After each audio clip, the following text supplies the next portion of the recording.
Hello, everyone, and welcome. I'm Tina Cassidy, GBH's Chief Marketing Officer, and I'll be your host for this special event about the legendary Julia Child. Julia introduced French cuisine to American cooks in 1963 with GBH's groundbreaking PBS television series, The French Chef.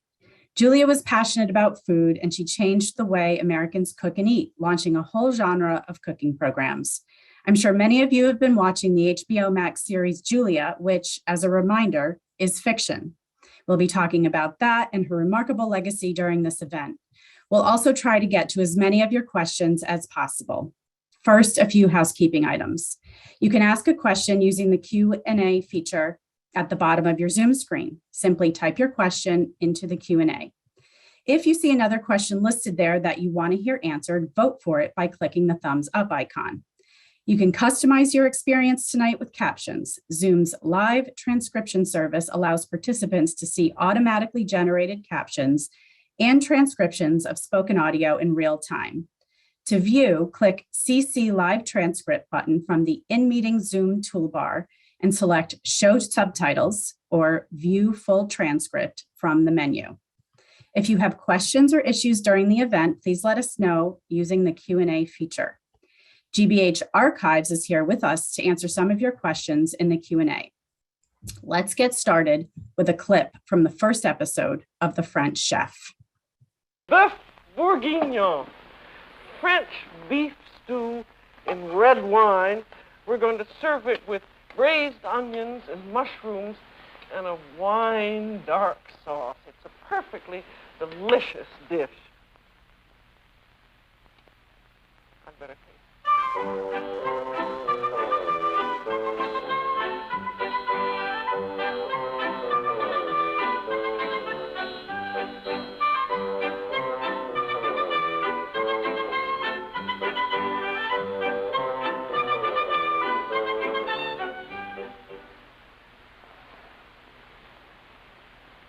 Hello, I'm Julia Child. Welcome to The French Chef and the first show on our series on French cooking. We're going to make bœuf bourguignon, beef stew in red wine. And it's a wonderful show to begin our series on because it shows you so many useful things about French cooking. How to brown meat, how to braise onions, how to saute mushrooms, how to make a wonderful sauce.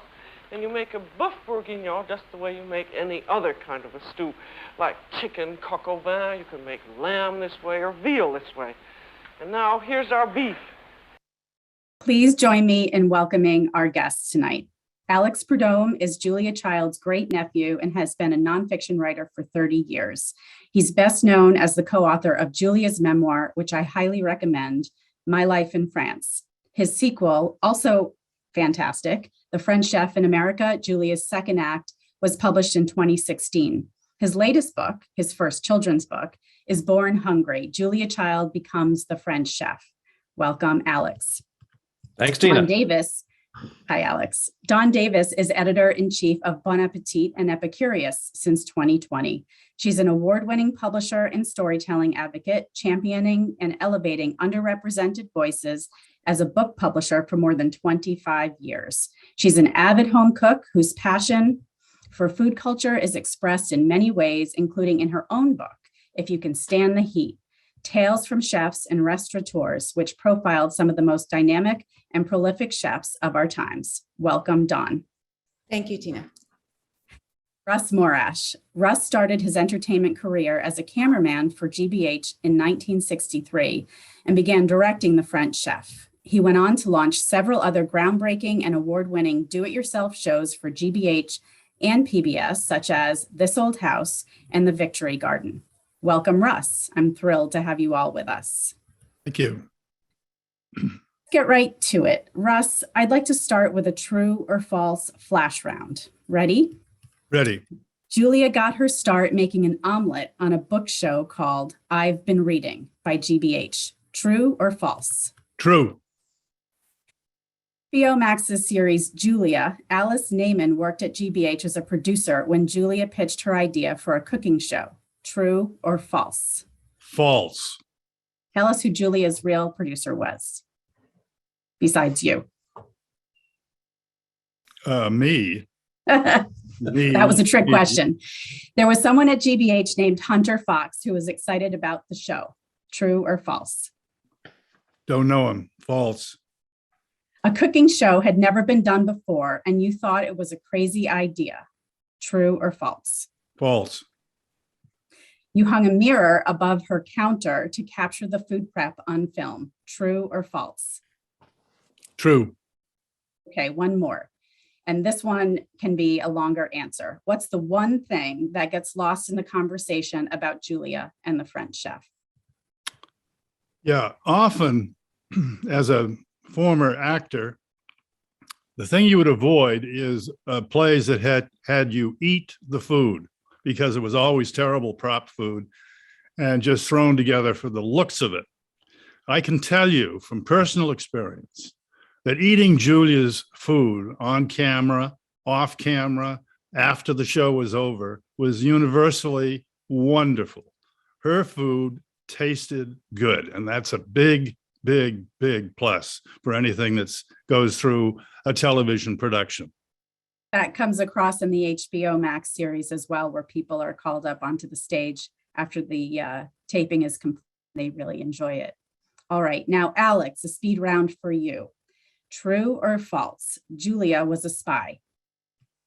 False. Julia was a clerk typist for the OSS, which was the precursor to the CIA, but she was not a spy. Thank you for that clarification. What about this? Julia was friends with James Beard, and they went to a drag club in San Francisco. Half true, half unknown. They were very close friends. I don't ever remember hearing about them going to a drag club, but who knows? It made for good TV anyway. It made for good TV, and it was right. very charming. Yeah. Okay, one more. What do you think of how Paul Child is portrayed in the HBO Max series? Basically, he's portrayed as reluctant about everything, including owning a TV. Well, it's not true to my experience of Paul. He was very supportive. He was key to Julia's career. And I think he was skeptical of television. I think that's accurate. But one thing that he was not threatened by Julia's success, which is one of the big themes that they play on in this first season. And people have been asking me that a lot. So that's why I bring it up, because that was false. Thanks, Alex.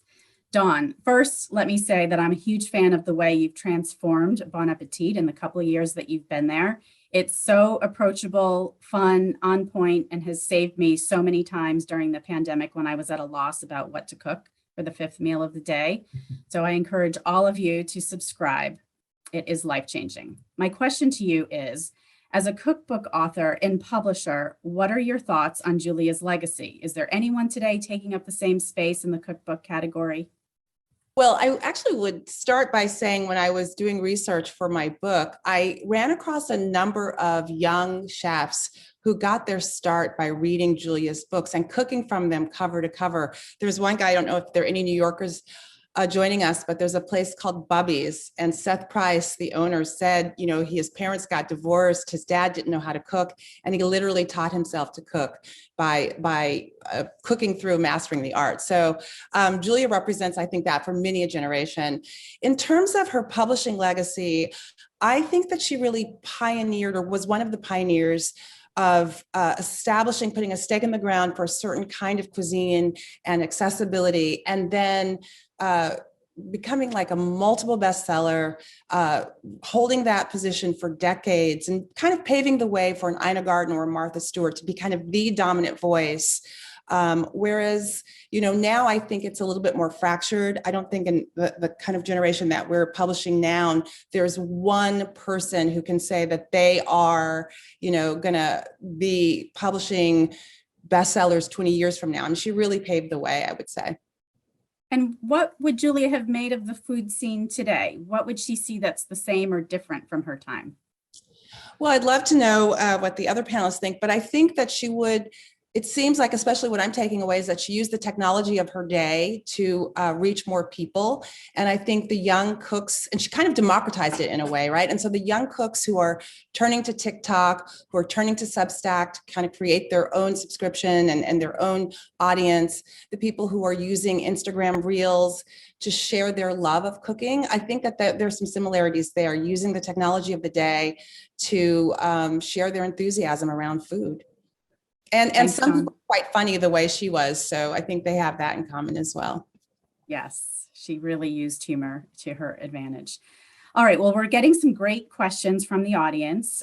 Jane from West Roxbury asks, all these years, I thought Julia filmed the show in her own kitchen. How was the kitchen designed for the show and where was it filmed? Also, were Paul Child and Julia's friend Avis actively involved in the filming? Russ, why don't you take that one? Yeah. The first kitchen we used to do a program for PBS was at the Cambridge Gas and Electric Company, a demonstration kitchen that they had set up. And it was perfect for us. You remember we had burned our studio down because of careless smoking, I think. But so we had no place to operate.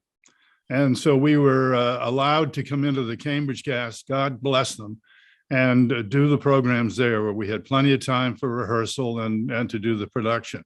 It is interesting that Boeuf Bourguignon that you showed earlier, if you look carefully, you will see behind Julia a pair of washing machines, a washer and a dryer, which is always a big hoot. Can you imagine that happening today on any kind of a television show, that they would throw in a washer and a dryer? But we lived with it because we weren't about to change anything that the company had put together. Well, a lot of people had washers and dryers in their kitchens at that time anyway, so it wasn't terribly unusual, right? Right. Yes. Right. But kind of an odd thing to see on a set that was so popular. Absolutely. All right. I have another good question from Maria of Brookline. She wants to know, what was Julia's relationship to feminism? In one way, she pioneered roles for independent women, but in other ways, she promoted a domestic role. Alex? Well, she had a complicated relationship to feminism. I think your questioner kind of hits the nail on the head. On the one hand, she was obviously a very strong role model for many people, but particularly for women. And her message was, you've got to work hard, learn your technique, be willing to take chances in the kitchen. If something goes wrong with your cooking, never apologize. And above all, have fun. And that was a seemingly simple message that was actually a recipe for life. And it was very powerful and very empowering to people, particularly women.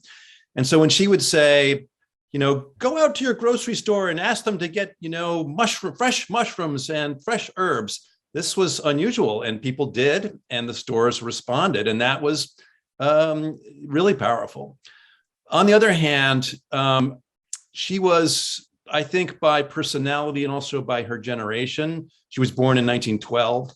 Raised in a conservative Republican family in Pasadena.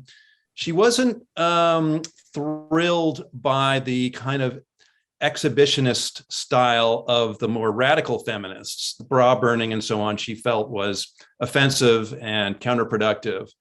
And she did not identify as a feminist with a capital F. But clearly she was mentoring a lot of female cooks and other people in the business. And so she was hugely important. And that's one of the great contradictions that makes Julia so interesting.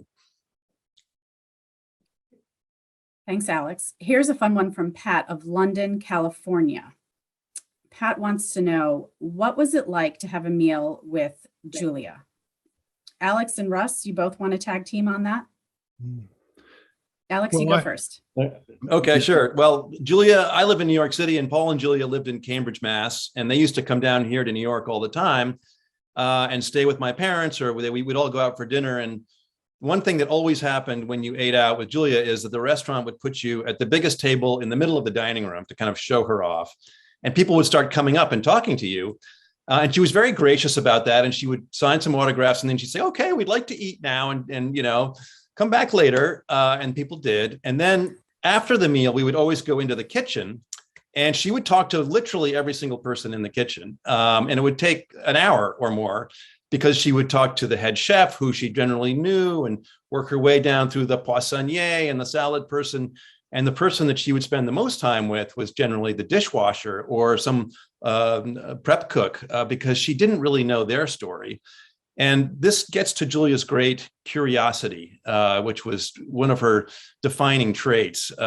She always wanted to know more. She called herself an eternal pupil, a permanent student, really. And she was asking questions up until the very last time I saw her, 2 days before her death. So that was, for me, the real spirit of Julia. Going out to eat with her was really fun. Russ? I have a quick addition. I would second everything that Alex recalled about Julia. She was a major attraction in any restaurant that we attended with her to have a meal. One night we were at a steak restaurant in Boston, and they were knocking themselves out to make sure that she was very happy and so forth. And she asked, was this steak that she was about to order, was this choice or prime? And she said, the waiter said, it's a prime, madam. We would only serve you a prime. That's the top choice. That's the top cut. And so it arrived. And she said, this is not prime, it's choice. Well, that started a trail of discovery, ending in the chef himself coming out with a side of meat where it was printed, as they do with a purple marker, prime, prime, prime, up and down rib cage or whatever it was that they were showing to demonstrate once again. And then she muttered to herself, it's still choice. It's not prime. That's classic Julia. Let us know. Am I right, Alex? Absolutely. I can I picture love it. All right. Sherry from San Diego asks, if Julia Child was alive today, what would she think of the new generations of chefs and the Food Network generation? Dawn? Yeah, I kind of alluded to this earlier. I think that she would applaud how everyone can bring their expertise and their passion. I think she would applaud how it's more democratic. There are more cookbook publishers. There's more ways to get your content published. There's magazines, there's blogs. Some of the big bestsellers now started as just sharing their passion via a blog. So I think that she would applaud people being able to share their passion and their enthusiasm for food. And I think she would also applaud how we are making different kinds of cuisine accessible. Like she was passionate about French food, but I think she would be equally, supportive of someone who wanted to share their enthusiasm for Thai food or for classical Chinese food. So I would hope that she would be excited about how diverse the American palate has become and how passionate people are about food. Absolutely. I would just add to that, Tina, quickly, that as Dawn alluded to earlier, Julia was an early adopter of technology. She was the first person I ever knew who had one of those salad spinners. She was the first person to have a Cuisinart that I knew, and that led to Dan Aykroyd's Bassomatic skit, if anybody remembers that one. And she was the first person I knew who had a microwave. She used Paul feel about microwave. that? Yeah, well, she used the microwave in unusual ways. The very first time she used it, she put a frozen turkey, some green beans, and a piece of chocolate cake into it because she was told that this NASA machine could cook everything magically. And you can just picture what happened. The thing started shaking and smoking and chocolate sauce was dribbling out, and she opened it up and it was just a disaster. And then later she used to use it to dry out her wet newspaper after a rainy day. And she lit the thing on fire once. So, Julia was an early adopter, but not always an adept adopter. So I got to add a quick note on that about the television, which is of some interest, I guess, to the Hollywood people. In any case, She and Paul bought a television set, I sort of think reluctantly, because they had so much on their plate. They were not sitting around watching Jackie Gleason. But in any case, they wanted to watch the news, but they didn't like the commercials. Who does? So they had an electrician hook up, and this was way in advance of having a remote control that would do this automatically, with a wire that would be unspooled and be set on their dining room table or their kitchen table, so that they could turn the commercials off should they offend, which they always did. So in any case, she was well ahead of the curve on technology. And she was the first kid on her block with a computer, as far as I know. That's right. And Yeah. had mastered it, by the way, had mastered it. Yeah. Well, no wonder they were fans of public media. No commercials here, right? Okay. Pamela from Burlington wants to know, was Julia intimidated by any dish? Alex? No, she was not intimidated by any dish. And in fact, she would go the opposite direction. She would intimidate people with her dishes. She caused a huge uproar by demonstrating how to kill a live lobster on television. And then she demonstrated cooking a roast suckling pig, which she made very entertaining, because she actually she talked to the pig and she brushed its teeth before putting it in the oven. And this was the kind of thing that one didn't see on television in those days and rarely sees today. And she just dove into the deep end. She loved to experiment, and sometimes, at least in real life, things didn't work out. They always worked out on the show, although she did make a mess of her apple dessert, the tarte tatin. But she used that as a teaching moment, and so she was not intimidated at all. And she would, if in her practice sessions, if things didn't go well, she would work on it over and over and over again until she got it right. And I think that was one of the great lessons that people took from her.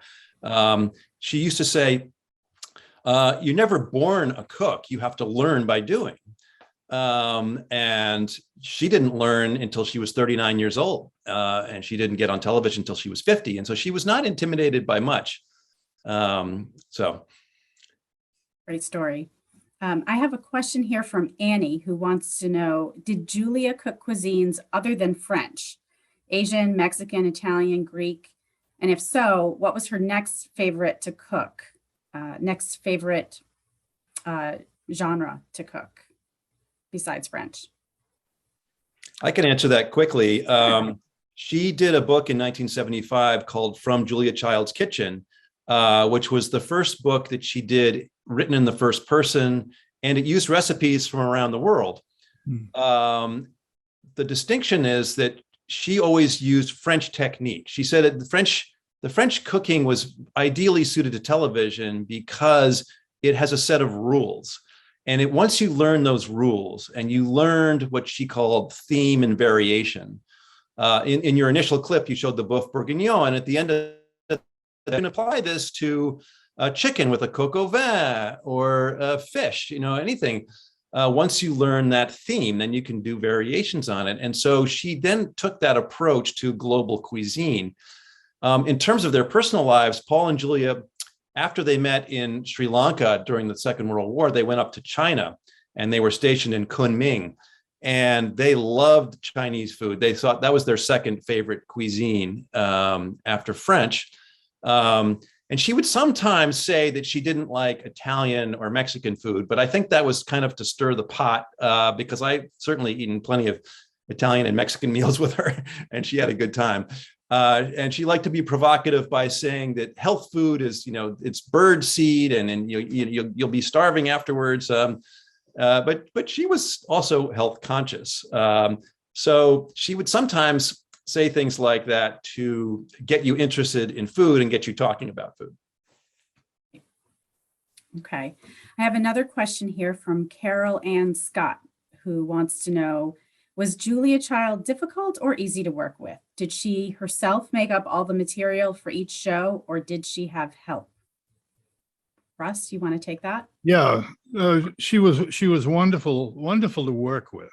She was just so loyal, and she understood the perimeters of what everybody's responsibility was. And so she would defer to me when it was time to choreograph the staging of the program and where she would stand and where she wouldn't stand and how we would get things to her and so forth. But she was loyal, and she was easy to work with because she knew her stuff. She really knew how this thing was going to go together.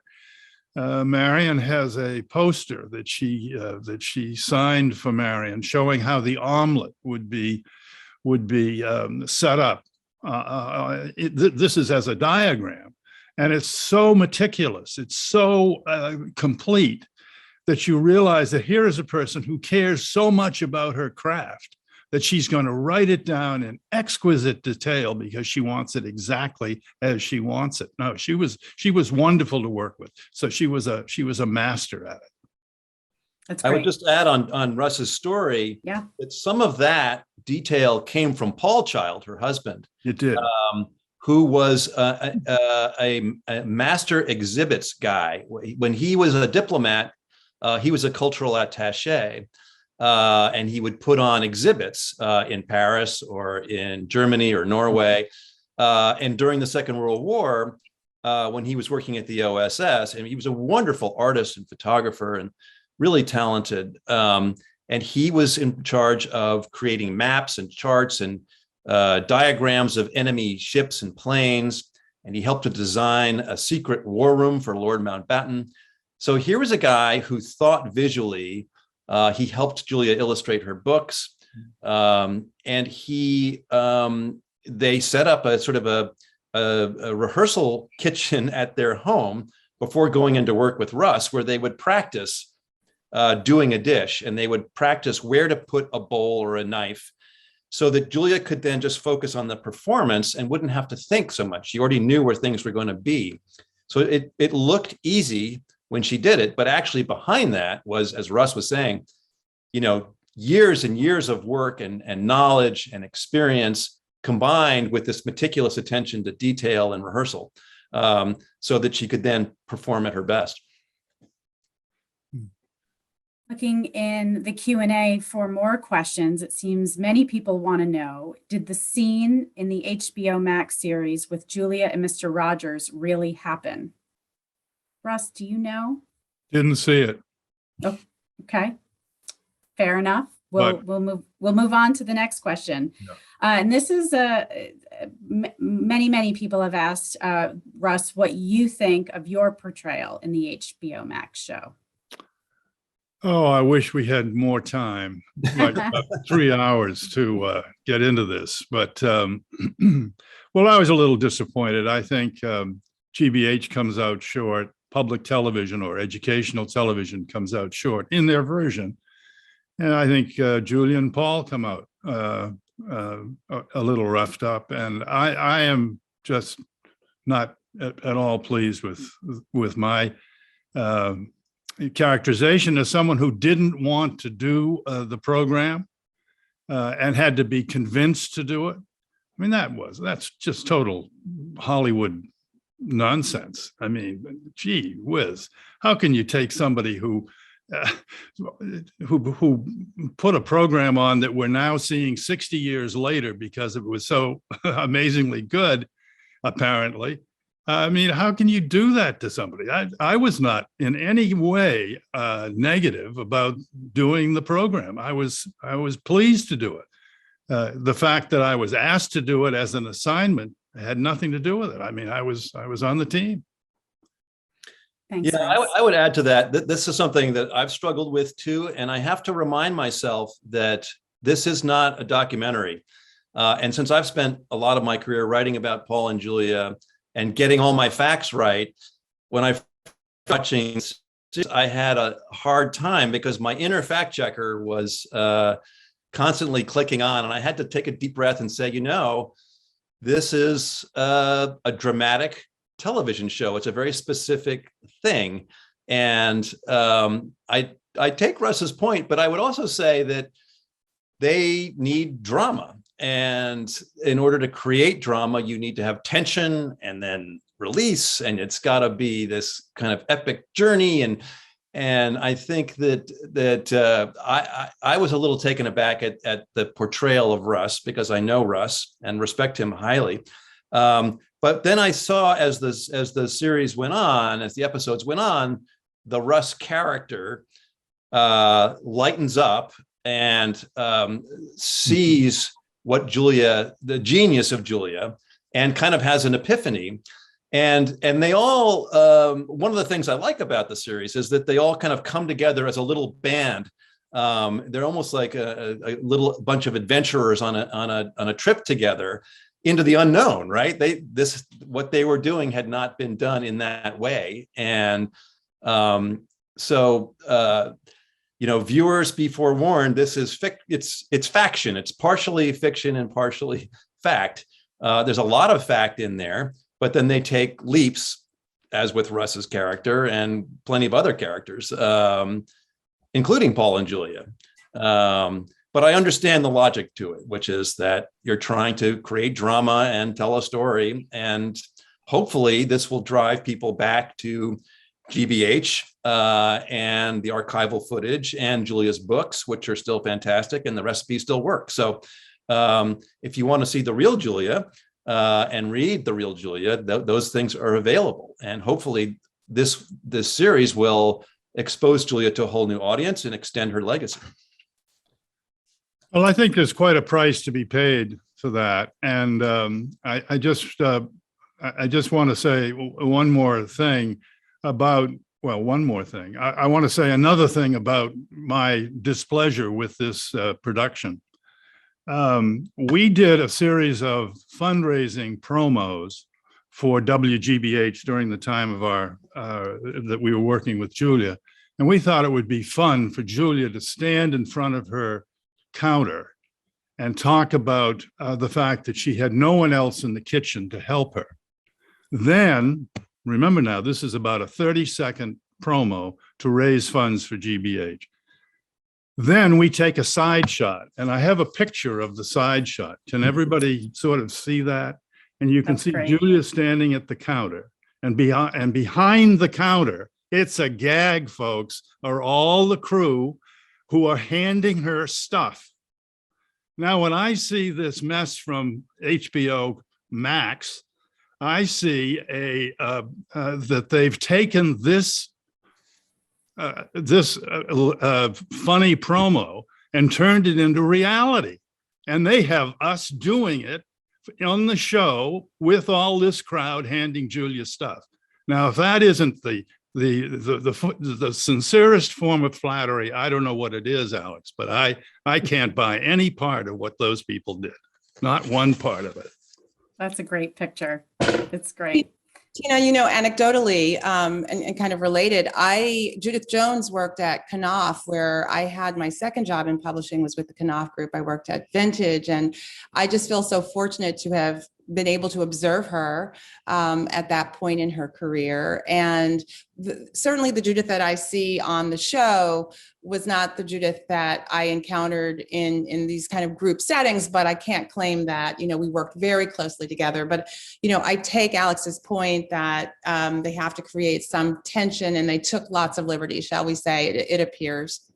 Dawn, tell us how she was different in real life from what you saw. She was quieter. She was, her power was less, there's one scene where she marches into Blanche's office, and I just, I don't know that I would have imagined that actually happening in real life. From what I recall, I think her power was just, she was so self-assured and so confident, but also a quieter, it seemed, than what's been portrayed. But again, that was from a young editor's perspective, watching a giant and seeing a legend up close. So what a great recollection. Thanks for sharing that, Dawn. There's an excellent article in LitHub about the literary fact check elements to this, which I highly recommend as well. Well, now might be a good time to take another look at the French chef. So we'll move to a clip. Now, here's your very important thing is, you get it down on the plate. Lift your mold up. And if you see the slightest sign of collapse, put the mold down on again. You can see if it begins to bulge, and then lift it up again. And if it starts collapsing, just leave the mold where it is and wait. But as soon as the apple puree has set enough, you find that you can that it will unmold nicely. And if it's cold enough, see, then it will usually begin to collapse very slightly like this, but hold on to it.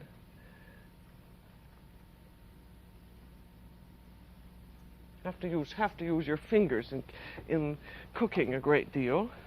And then you can glaze this with apricot. This is sieved apricot, boiled down with, this was about half a cup of sieved apricot, boiled down with 2 tablespoons of sugar. Oh, gosh. I It's told her you going. would see that Still magic. you usually get a slight collapse, but I like it doing this because I think what can I say about it? But I wouldn't like it just straight up and down because I think it would look rigid. Now I've got my little top knot here, and then I put an apricot glaze on the top knot, and there you are. And that's all ready to eat. How did that taste in real life, Russ? That you were talking, what, 60 years ago? It was delish. It was I'm delish. sure it was. Everything All right, she now- made was delicious, and we had some characters on the crew in those days that this was the first time they'd seen asparagus done the way Julia would do asparagus, and you could see them turn up their nose at that. So there were people that had trouble with some of this stuff. For the most part, it was delicious and just consumed right down to the plate. One of the things that works about that clip is that dessert is sort of slowly Yes. spreading, and there's a certain dramatic tension there. And we're all kind of waiting for it to flop, and Julia's waiting for it to flop, and she's laughing at herself. But we can all relate. Whoever is a home cook knows that things go wrong, and that's the kind of magic that she brought to television. And it just, you could not stop watching her. I talked to a number of people who don't even like to cook, who would tune in to watch her, because you just never knew what she was going to do. She might throw a baguette over her shoulder and it would narrowly miss a wine glass or something. And it was entertaining, but it was also informative. And if you were interested in cooking, that was a delicious looking dish that she made. So it's sort of win-win. Stephanie wants to know if Alex or Russ have any special cookware that they were gifted from Julia, and if so, do you still use them? Russ, do you and Marion have some? We rushed to d'Isle-Lorrain, Julia's favorite hardware store in Paris. We had a wonderful day with them. They were great characters. I think they're still running. If anyone gets to Paris, make sure you stop at d'Isle-Lorrain and see they've got a copper pot there that would be perfect to stew 2 missionaries at one time. I mean, it's that big and that heavy. And Julia had something similar to that only Paul could lift, I think. But and Paul was in charge of shining it. So of course, Marion and I had to go out and buy a complete set of copper pots. We shined them. We hung them up carefully on a rack over our kitchen, and never used them. Never ever used them. But she would use hers, and to good effect. Copper is difficult not only to clean the outside, but then the inside, for some reason, has to be re-tinned for some reason every once in a while. And that can only be done by tinsmiths who have been trained in the Paris way, but by d'Isle-Lorrain, I think. I have a couple of old copper pots of Julia's that don't get used, but I do have a French fish poacher, which is a long, sort of narrow We had that too. container, which I dust off and use. And I just used it, in fact, about 2 weeks ago, it was my mother's 90th birthday, and I poached a salmon, and it was delicious, and it worked like a dream. My mother was very close with Julia, so it was kind of a nice moment. And if you go to the Smithsonian in Washington, D.C., at the American Museum, the Museum of American History, Julia's kitchen is on display, the actual kitchen from Cambridge, including the whole wall of copper pots and cake molds and so on that she had. And that there you'll see, and her giant knives, of course, and rolling pins. But it's really a kind of a work of art. And that, again, was partly Paul wanting to display those things, not hide them in a cupboard. And I think the Gil Lorrain in Paris that Russ was talking about it's still going. I was there a couple of years ago, and when you walk in and you look right over the cash register, there's a big picture of Julia holding up a rolling pin like she wants to bop you on the head. And I think she sent many Americans there, and they'd be happy to greet anybody who comes by and asks about what would Julia buy. And the answer would be pretty much everything. Here's another good question from Pratt in Brighton, who wants to know, how did Julia handle the inevitable mistakes when you couldn't edit? Russ, do you want to take that? Well, you just saw that on the Apple Charlotte there, but she would cover it with, she had an amazing facility. You think about it. She had an amazing facility to do something often very complicated, like that Charlotte, and talk about it at the same time. Very few people can do that. I certainly can't do it. And I don't know many that can, and have what is being said relate to what is obviously going wrong in a way would put additional pressure on it. But she had this amazing ability to do that. And I think that's what saved us on many occasions. I mean, there were very few times, I can remember a couple, but there were very few times when something totally disastrous happened that she couldn't somehow word her way out of. And she did with great aplomb. Here's a question for Dawn. Someone wants to know, what did you think of the food styling in the HBO Max series, the way that it was sort of, fictionally presented? It seems somewhat rudimentary compared to today's food styling, wouldn't you say? Yeah, but I think it was supposed to reflect what was available at the time. I read her memoirs so long ago that I was constantly really kind of trying to think about what was true, what might not be true, what might be kind of dramatic exaggeration to the points that we were talking about earlier. And I thought the food styling was less important to me than the development of a woman, and what I was seeing as a woman kind of stepped into her own, and again, trying to parse out what was true and what wasn't. So you're such an editor. You're looking for the big themes. I love that. Yeah. That's great. All right. We have another question here from Louise, who wants to know, what was Julia's favorite meal to A, eat, and B, cook? Alex and Russ, you want to tag team on that? Go ahead, Russ. Well, occasionally, we'd do 2 shows a day, and often the complicated one was done in the morning.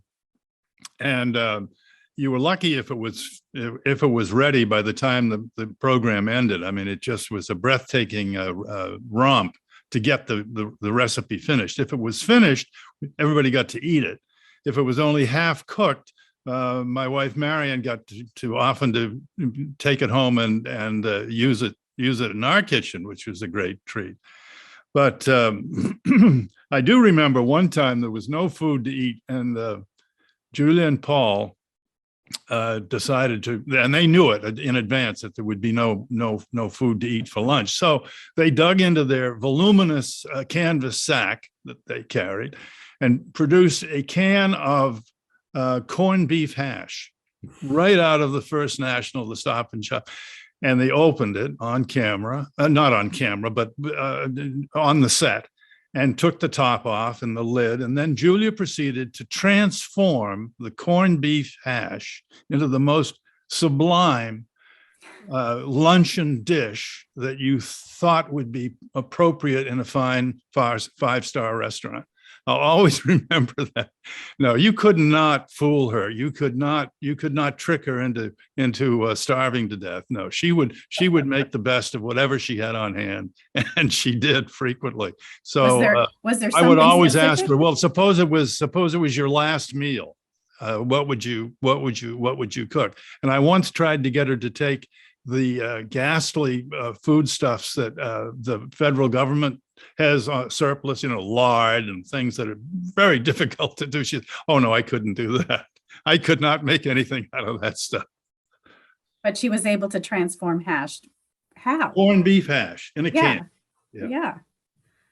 Spices that's and something. olive oil, no doubt, or butter in her case. Russ just reminded me. So when I was working with Julia on her memoir, we used to play a game when we kind of ran out of steam. We would play a game, which was you're about to be executed. What's your last meal?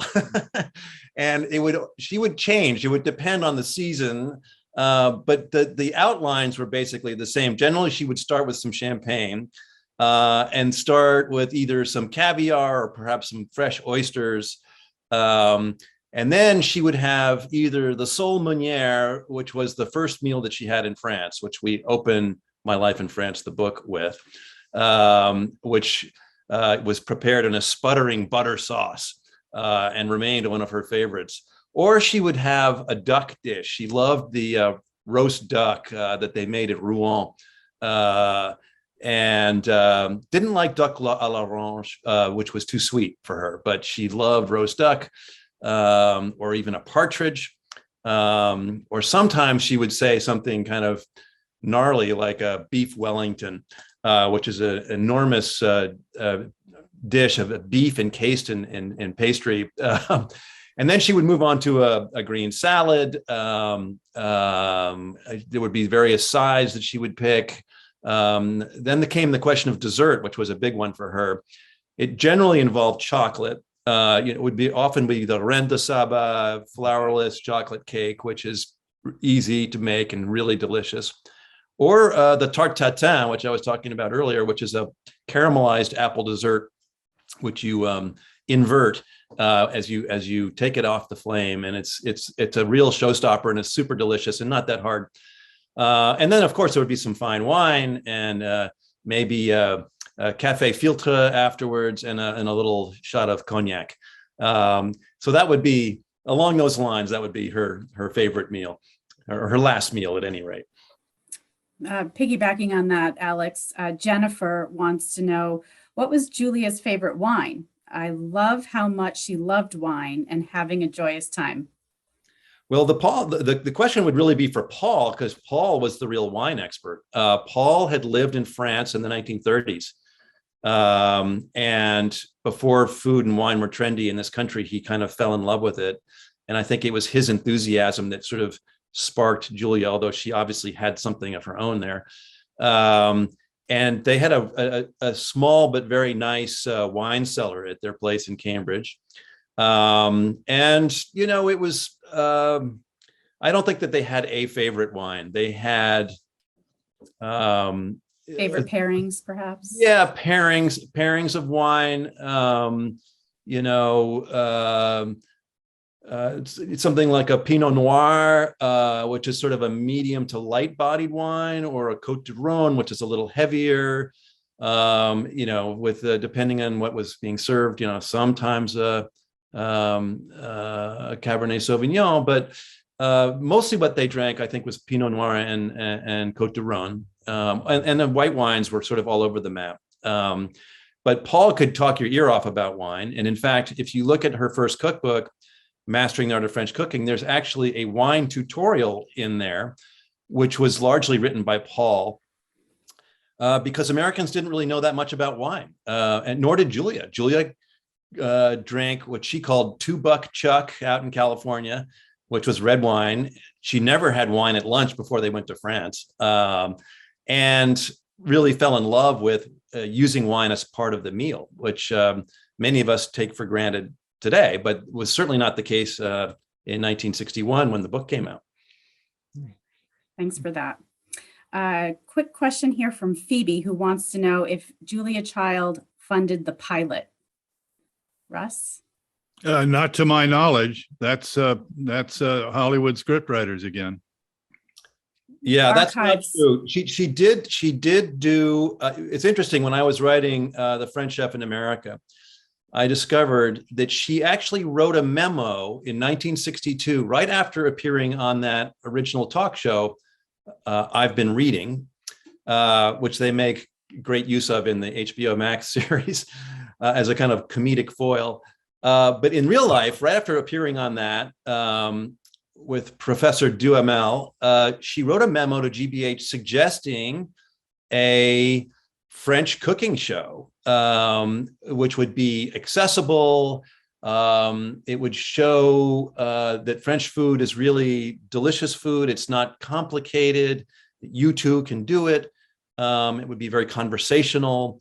And she even suggested using guest experts, whether it was a chef, tree person, a wine expert, and having them come on the show. And GBH didn't go with that right then, but then years later, she did a series called Cooking with Master Chefs, in which she did have other cooks come into her home kitchen and cook with her. So she was, way back in 1962, she was already thinking ahead, which is just, Julia operated from her gut, as it were. But she did not fund the show like they have it in the HBO Max series. But I understand why they used that, because they wanted to bring in her father, Big John, who was a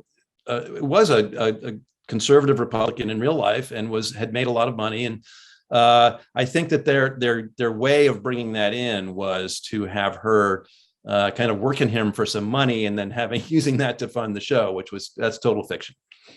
Yes, we did check our archives, and it turns out S&H Green Stamps was the first sponsor to come in, which is kind of fun. Okay, so this is the last question for all three of you. If you were able to cook a meal for Julia Child today, what would that meal consist of? Russ, go ahead. That's if I were to prepare it, of course, it would be all vegetables that I had grown. And she was always interested in the growing part of it, but I have to say she was a meat lover and a cheese lover and a wine lover, and then maybe a vegetable lover. But she would tolerate them if I said, we've actually grown these, and would like you to try them. Alex? I was going to defer to Dawn. Dawn, go ahead. I think I would make the the bouillabaisse, because it's one of the first dishes of hers that I made, and it made something that sounded so elegant and inaccessible. She broke it down and made it so easy, and it's something that I've returned to again and again, and it goes so well with bread, and I could eat a whole baguette with it, with some yummy French butter, and I'd hope she'd love that. I'd love that. I would take that a step further. I do a lot of fish, especially this time of year, and she and Simca did a thing they called loup en croûte, which was sea bass in a puff pastry crust. And I think they tried it at a restaurant in Cannes or Nice, and they rushed back home to their places in the little town of Plascassier, and deconstructed the meal, and then put their own spin on it. And it's a great showpiece, but it's really not that hard, and it's super delicious. Of course, we'd have to pair it with some white wine and some Provençal salad grown in Russ's garden, and a baguette that Dawn would bring, and we'd all sit around the table and have a fantastic meal. Sounds good. Alex, what's that recipe? It sounds delicious. Yeah. I love the showpiece. It's called Loup de Mer, which means sea wolf en croûte. I believe, I can't remember, I could, I'll send it to you. I'll figure it out. Maybe we'll see it back in Bon Appetit in the next That'd be great. issue. Yeah. That would be Good wonderful. story. Well, time has flown. There were so many great questions. Thank you for those. I wish we could have gotten to all of them, but I want to thank our guests this evening, Alex Prudhomme, Dawn Davis, and Russ Morash.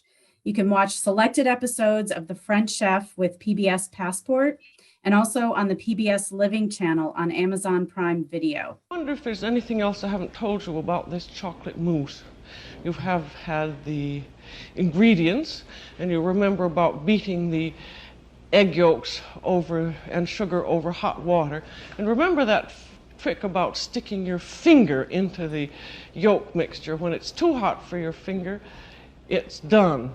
Well, I think that's just about all for today on The French Chef. This is Julia Child. Bon appetit and enjoy your mousse.